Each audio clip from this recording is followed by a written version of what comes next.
So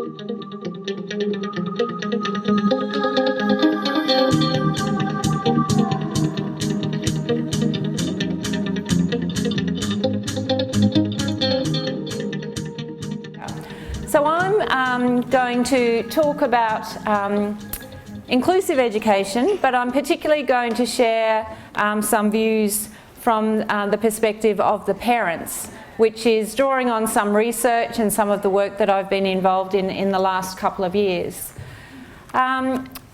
This is just an overview of what I'm going to talk about. So I'm going to do an introduction. My background in my previous life, before I was at QUT, I have been an early intervention teacher, and I'm going to just share a couple of stories because I think it's part of the history of where we're moving to towards a more inclusive approach to our education for our young people, particularly very little people with disabilities. So it's important, I think, to acknowledge some of those stories, and I've been part of that history, I guess. We're going to talk about a shared understanding of inclusion, and then I'm going to share some of the parent voices that have been coming through in some of the research that we've been doing. I'm from QUT, I'm from the Faculty of Education there, and so of course we do a lot of research in this space. I'm going to also share with you some research, international research if you like, that comes from inclusion and research in looking at early intervention programs. So we're going to talk about some strategies for success, look at some current practice, and then I'm going to close by talking about some stories of success with transition into the inclusive school, because that's an important part of our work, and I'm sure you'll be interested in that. So this is a photo of me. You might recognise me, I look a fair bit different there, in the 80s. And I was a teacher of an early intervention class in North Queensland. And interestingly, when I look, and it's been great to put this presentation together because I got out some of my lovely old photos, and it was interesting for me to go back and look at the program that we ran in the 80s as part of an early intervention program. And in some ways you'll see a lot of similarities in that program. So it was a transdisciplinary program. We had speech, OT, physio involvement. I was the teacher, and we had teacher aides. Our program has a lot of similarities with the types of early intervention programs that we see today. So we had programs in gross motor and fine motor and sensory. It was very language based. We used Makaton, singing, rhymes, stories, all those lovely things that we see today. We had routines. We had a meal program, lots of behaviour support, and of course all of the children had an IEP. We had parent-teacher communication, and obviously there was love and care and support for children and families, and we reported using photo stories. Not electronic photo stories, but the school that I worked at actually had its own darkroom, and we used to use photography a lot as part of our reporting processes. The interesting thing in this program, and this is part of our history, my early intervention program was attached to an institution for children with disabilities. So many of the children that I taught were in the institution and not living with their families. So it wasn't really that long ago that families were encouraged to place their child in an institution and to leave them there. And some of the children were actually wards of the state. So that's pretty confronting. And, you know, I'm not that old, but that's actually what happened at that time in that place. So in terms of the reporting using photo stories, that was a really important part of keeping in contact with the parents who were still in contact with their children. At the end of the 80s, in '89, I moved to London, and I worked as an early intervention teacher in London. And so, very similar program in many ways. with all of those same characteristics of the program that you can see there. The key difference for those children, they all lived with their parents, but in London, the children all lived in high-rise, sort of council-type buildings. So they didn't have a lot of interaction with, other kids. The early intervention program was at a special school in London, and the children were picked up every day in a bus, brought to the school, did their program, with me and the teacher aide and the other teachers and children, and then they went home. So many of those children had disabilities like autism and quite a lot of challenging behaviour, and they didn't have the opportunity to mix with children that didn't have disabilities. So we had a lot of issues, with children copying each other's behaviour, and I'll tell you a little bit about that and how we coped with that. So particularly at that time, it made me realise how important an inclusive approach was for particularly young children. So when I came back from working in London, I went back up to North Queensland, and I had the wonderful opportunity of working at a school in North Queensland that was really promoting a very inclusive approach. At that time it was called integration, not inclusion. So this school was actually in Cairns, and I'm not sure whether people know this, but in the end of the 80s, Cairns actually closed their special school, mainly through parent advocacy. And so all of the children that were in the special school were then enrolled in regular primary and secondary schools, and I was special education teacher and head of that special education unit at one of these schools. And so the really important message for me here is that I learnt so much about inclusion from my parents. So I'm a trained special education teacher. I was trained special education and primary, and my parents almost untrained me from being a special education teacher, and they retrained me to be inclusive. They were constructive and provocative, and they challenged what we did and gently brought me along to understand the vision and the goals that they had for their own children. And so I always say that I learnt how to be inclusive from my parents, and this is a photo of that school. So we're moving on to developing a shared understanding of inclusive education, because I've spent all of my years since that time learning about inclusive education, and I'm very passionate about inclusion. So I've listed here, this is just a definition from UNESCO, which I think is quite a good one. It says inclusive education is a response to global concerns that all children have the right to access and complete a free and compulsory education that is responsive to the needs and relevant to their lives. So I'd just like to focus particularly on the words free and compulsory, because when you look at what's happening internationally in our world, there's many countries, developing countries in particular, where education isn't free and isn't compulsory. And I do a lot of international work with Australian aid funding and through QUT in a lot of developing countries. And so many children don't have free and compulsory education. We're so lucky here in Australia that we do have that. So that's an important part of that definition when we think about a global response to being inclusive. I've added just a definition there that's my personal definition, because I think once you learn about inclusive education and have an understanding of what it is, it actually becomes a philosophy. It's not just about what we do, like in an early intervention program or in schools. It's actually a way of life. So it's about valuing and treating all people with respect. And I learnt that from the parents that I worked with in that school in Cairns. So Mark mentioned before that we knew each other many years ago. So I was, one of the roles that I have had was I looked at and was responsible for professional development in Education Queensland. across Queensland to support the implementation of the inclusive education policy here in Queensland.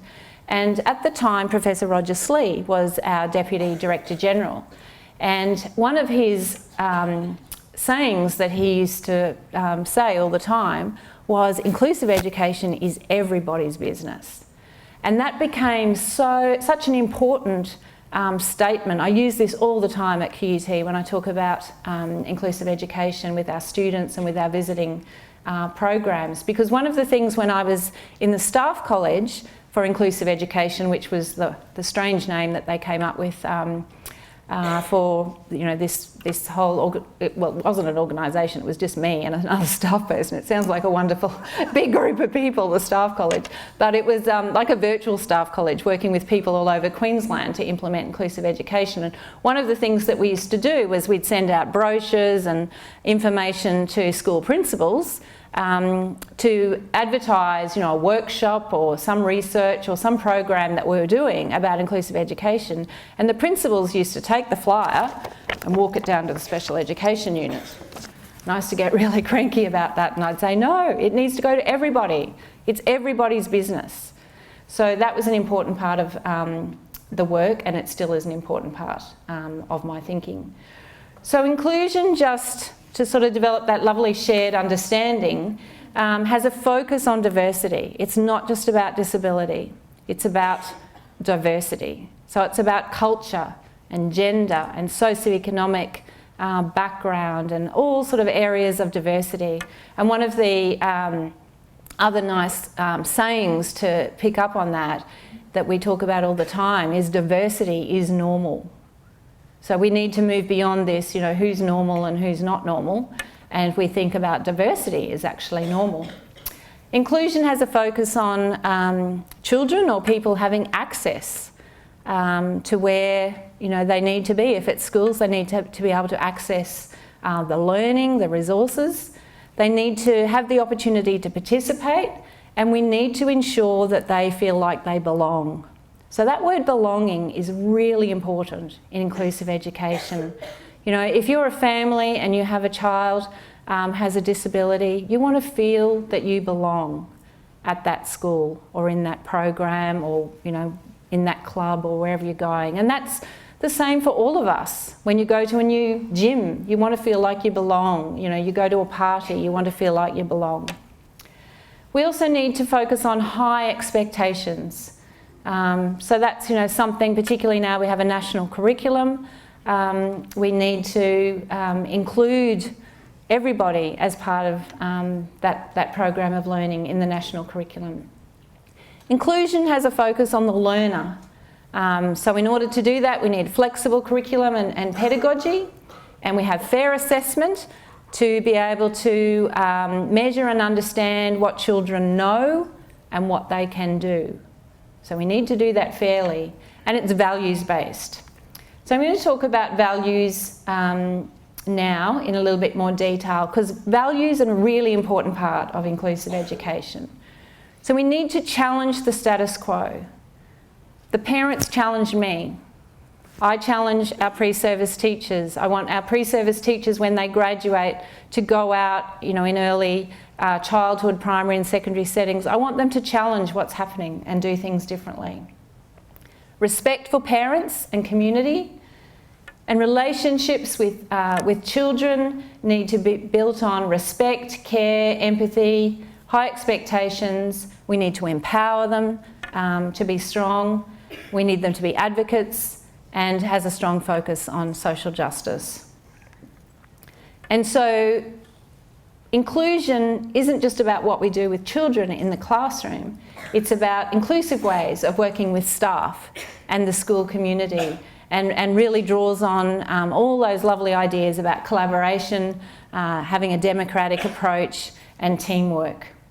And all of these values that are here have actually come out of research that we have done in some of our programs at QUT, but you'll see these values in lots of discussions and lots of research about inclusive education.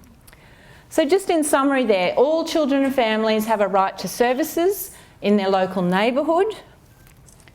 Inclusion is supported by international conventions and our Australian policy as well as our state policies, and is guided by sensitivity to the diverse cultural and linguistic priorities of families. So families are key.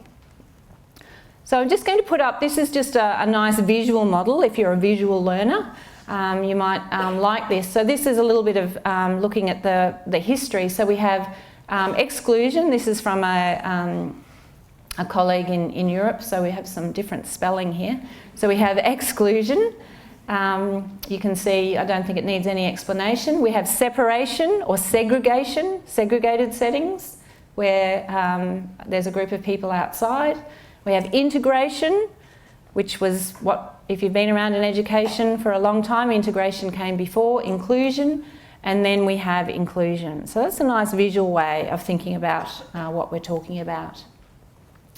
So the other important thing to think about is that inclusion is influenced by the social model of disability.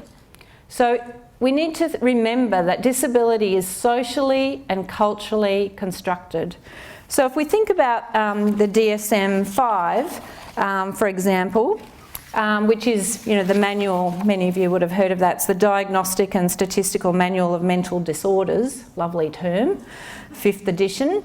I remember talking to a psychiatrist many years ago, and he talked about this DSM-4, it was at the time, as being a work in progress, because it's socially and culturally constructed. There's teams of people making all of this stuff up, and they put it in a manual. And we need to remember that we are socially and culturally constructing these notions of disorder and disability. So we need to be aware of that. Lily, who you'll see here, Lily 2013, is someone's work you really should be looking for. Rosanna Lily, her name is. She has done some research, gathering information from mothers about their experiences of choosing schools and looking at placements for young children, particularly with autism. So I refer to her work quite a bit, but she has a number of really great papers that are out, and encourage you to look at that. So she suggests that we need to think about how do education environments and associated professionals construct disabilities through disabling practices. So how, in a sense, do we actually make children, young children, be more disabled through what we do in our practice? And we need to think about, is there a focus on strengths rather than deficits? And obviously we would prefer to have a focus on strengths. We need to consider our language, and we need to stay positive and respectful. And that was one of the key things I learnt from the parents in North Queensland. They picked me up on my language, my special education language, all the time. So now we're going to move in and look at some of the research. So obviously collaboration and teamwork, just go along with inclusive education and an inclusive approach. And early intervention requires, all of those professionals and parents working together. So there's a fair bit of work, particularly from Canadian research, that speaks about how collaboration facilitates inclusion. And the research recognises the importance of cross-sector and interprofessional collaboration among healthcare providers, educators and families. And we know how challenging that is, to get people together, to get people having a vision and having the goals for the children where it's all aligned. There hasn't really been a lot of research that draws on parent experiences, and that's why I'm really excited to see Rosanna Lily's work, because they're Australian studies and they're fantastic. They really challenge our thinking and they're provocative, and I think they're going to have a huge impact. She did research, PhD by publication, so there's already a number of papers already out. So one of the things that she talks about is emotional work for parents. And this is from one of her papers called Crying in the Park, Autism Stigma, School Entry and Maternal Subjectivity, Studies in the Maternal. So she talks about the barriers and the discouragements that parents often face, and how difficult it is to manage the strain of those social encounters, having a young child with a disability. And when asked if Hannah, who is a mother, found it different to be the mother of a child with autism compared to a typically developing child, Hannah said, "No, it's a completely different experience. Every day life is different. For me, getting Paul from the morning until bedtime, getting through a day, it's a struggle every step of the way, honestly." So, you know, for me as a professional who doesn't have a child with a disability, I need to be continually listening to the perspectives of parents and stories from mothers in particular, who often have that significant caring role. Research also tells us that these key points here are the things that actually satisfy the parents the most. So programs that focus on the family are still, right up there and very important. Programs that are specific to the child, taking into account the parent perspective. So continually listening to the voice of the parents. And that's really not anything really new, but sometimes in an early intervention program, it's easy to sort of take the focus away from parents sometimes. And the other important point there is not having that deficit view of disability. So focusing on the strengths and the positive characteristics or skills or things that are happening with the child, rather than falling into that language of talking about disorder and deficit and all the things that aren't going so well. These researchers, Page, Smith and Ricks, talk about a number of case studies of children and parents, and they provide some information about the emphasis on the role of communication. So still really important, has been important forever, still important. Focus on communication books, picture communication books, regular contact and involvement. And these days, organisations like Assistiveware have fantastic apps for using, photos, like the photo story sort of process, but you can use these great photos on the app, on the iPad, so you can share information backwards and forwards, and the child can take that home and share the photos and encourage the language and the communication between home and the people who are working together in the early intervention program. Partnerships with professionals is still important, inclusion of the child, the parents' role as educators. So always acknowledging, the parents' experience, their background, all of the knowledge that they have about their child and their values and their vision for what they would like their child to achieve. And they also talk about the tensions as roles of parents and therapists clash. So we need to, be mindful of those types of issues. Many parents these days want an inclusive type program for their children. That's, certainly there in all of the research that you read. And this was just one quote from a parent. If she is in the classroom, she's learning, even just from the children, just their behaviour, just their mannerisms, just their day-to-day things. And so I just wanted to share with you, when I was working in London, with the children that I told you about, lived in the council flats and came to school every day in the education department bus. My children were pretty challenging, I must say. And they were all runners, and they used to love, to run. And I had this teacher aide who was working with me, this great big tall lady from the Caribbean, and luckily she used to run really fast and be able to catch them. So it was pretty scary. I remember arriving in London, and one of the wonderful things that we had at the school in London was we had funding to take the children out on an excursion every week. So I saw a lot of London as a teacher, which was fantastic. But I remember the first, couple of excursions that we went on, I was trying to think how I was going to manage, this class of, I think there are about 6 or 8 children. There are only 2 of us, and how many hands can I actually hang on to? Because they just used to run initially. And, I remember thinking at that time, those harnesses that parents have, they put the children. I remember thinking at one stage I'd have harnesses, with all my children on and heading off, into Hyde Park or something. because they just used to copy each other, and you know, it just ended up being so much fun because they'd see, you know, a child run, and then I'd go, oh, and then, you know, Ingrid, who was my teacher aide, would have to run, and it was all very entertaining for everybody.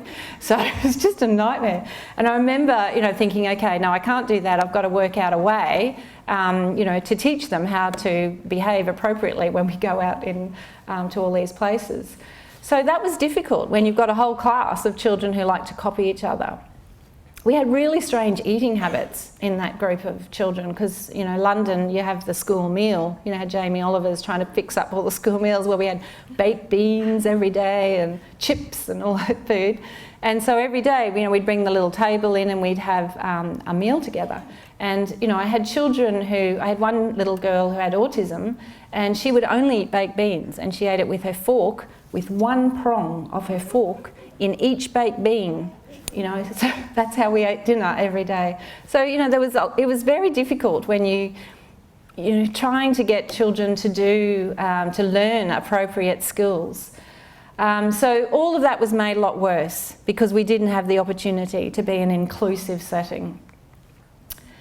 Many of you would be aware of Queensland Parents for People with a Disability, which is a fantastic organisation, and I had the opportunity to do some work with them a number of years ago, and a report is available on their website, which is called Diving for Pearls, an account of parents' quest for an inclusive education in Queensland, which is a really great read. There's some positive things in there. There's a lot of research in there also that indicates to us that we've got a long way to go. So that's from a Queensland perspective.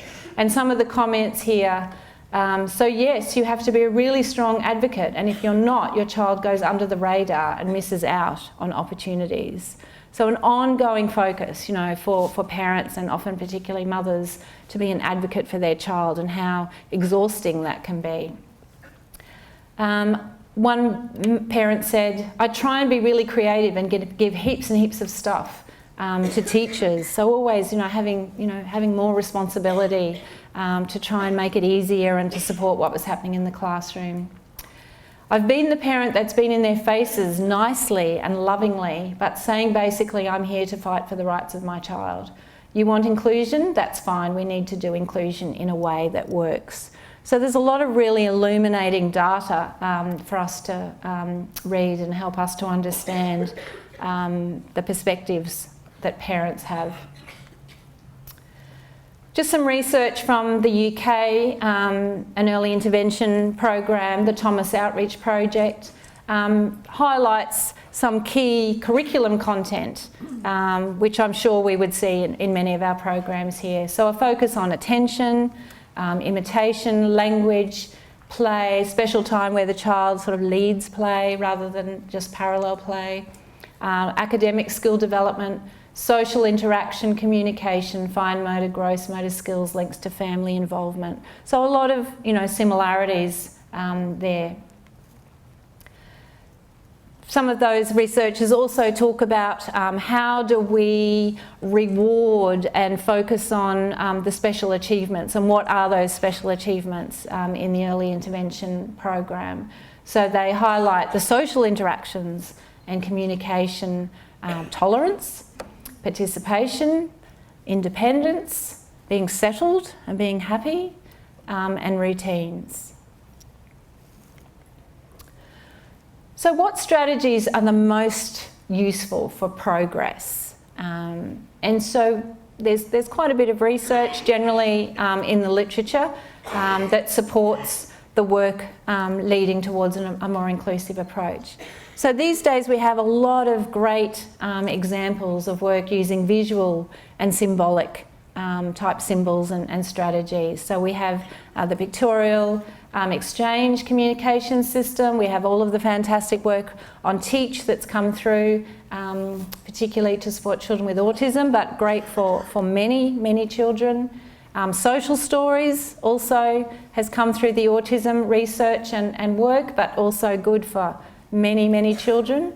I remember working in grade 1 at a school on the north side with a little boy, and we were doing a social story about an excursion, and the teacher said, I'm going to do this for the whole class. This is great. You know, that's what inclusion can do. We can really talk about universal design for learning. So what's good for one child can be good for many, and often most children.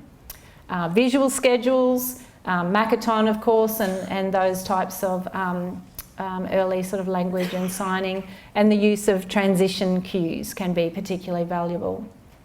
So play and structure of activities. There's a number of ideas down there that you'll see and you'll be aware of in your programs. And environmental and system strategies, so clear routine and timetable. Often also something that's come to us through the work that many researchers around the world have been doing with young children with autism, but also good, for just about everybody. I mean, I like a routine, and visual strategies, they're good for all children. So consistent approach, expectations, rewards, praise, workstations. So all of those ideas are still there in that fairly current sort of research area. So these are just a couple of examples of the work that we have been doing.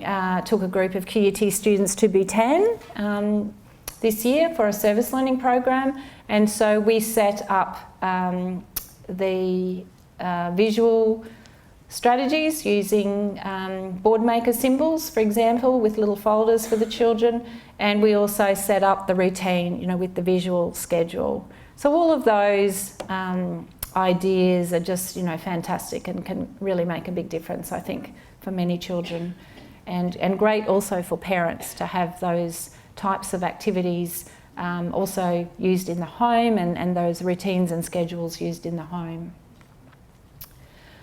So one of the things that Rosanna Lilly talks about is we still have this ongoing problem of conflicting advice.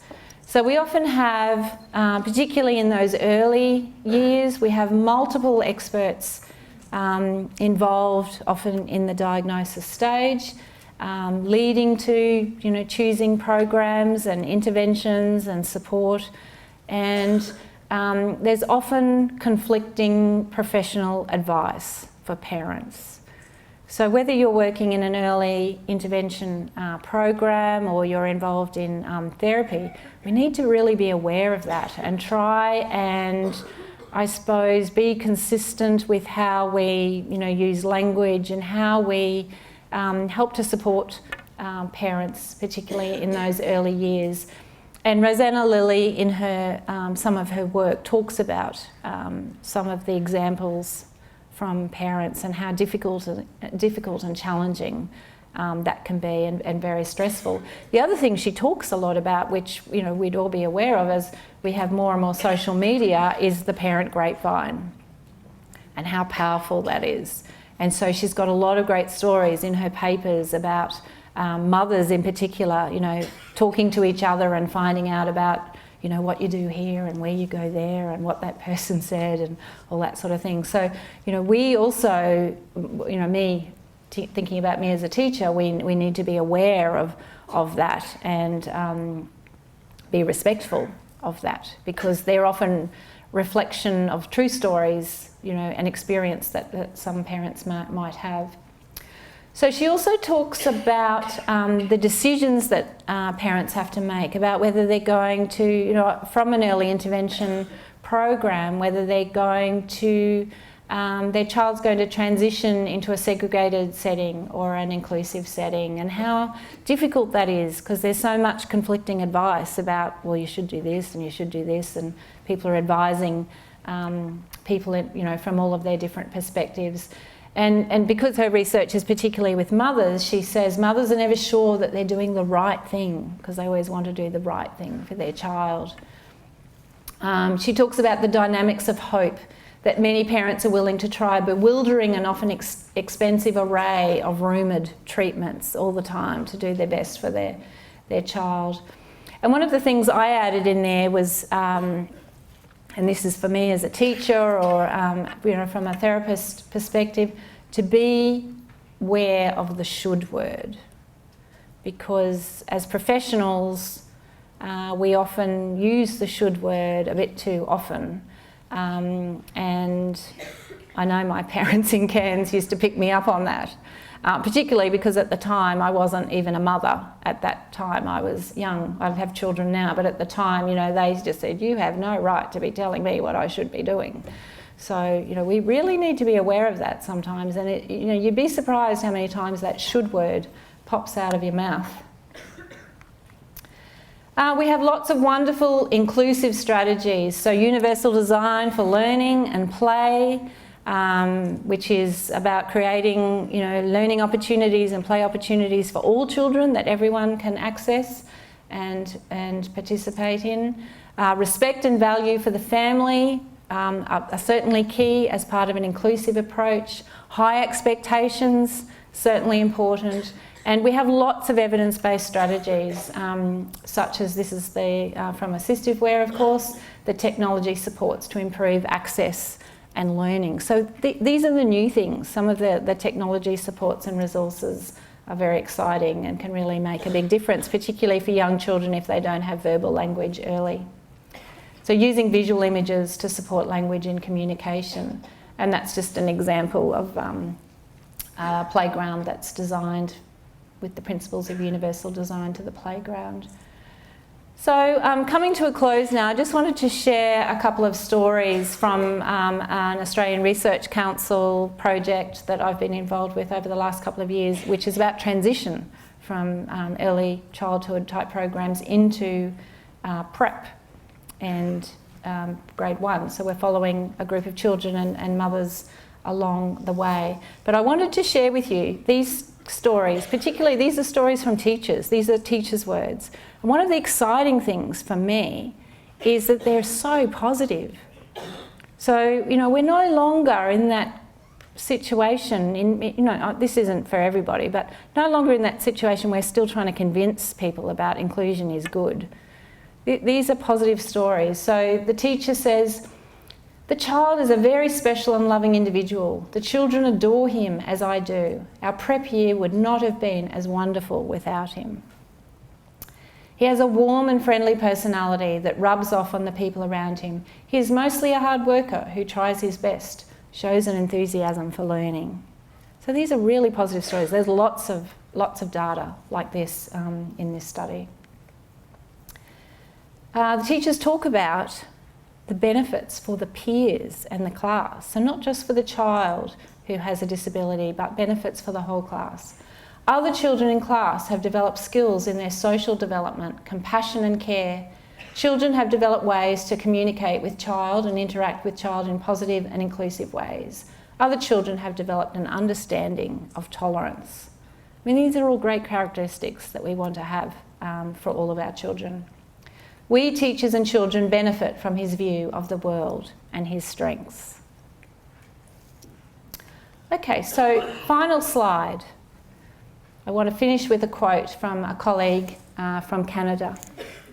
Children do not have special needs. They have human needs.